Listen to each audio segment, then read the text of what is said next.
மேற்பட்டோர் இரத்த தானம். திருவொற்றியூர் பள்ளியில் விழிப்புணர்வு முகாம்.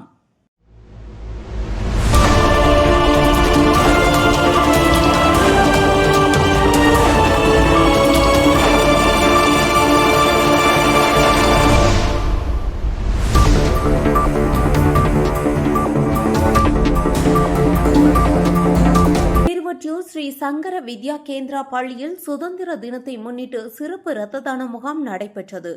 இரத்த தானத்தின் அவசியம் குறித்து மாணவர்கள் மற்றும் பெற்றோர்களுக்கு விழிப்புணர்வு ஏற்படுத்தப்பட்டது.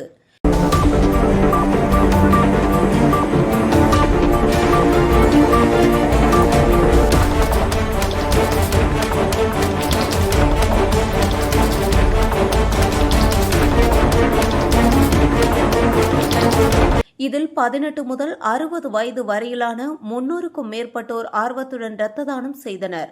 இரத்த தானம் செய்தவர்களுக்கு பள்ளி நிர்வாகம் சார்பில் சான்றிதழ்கள் வழங்கப்பட்டன. வேதா நியூஸ் டைம் செய்திகளுக்காக செய்தியாளர் பாலா.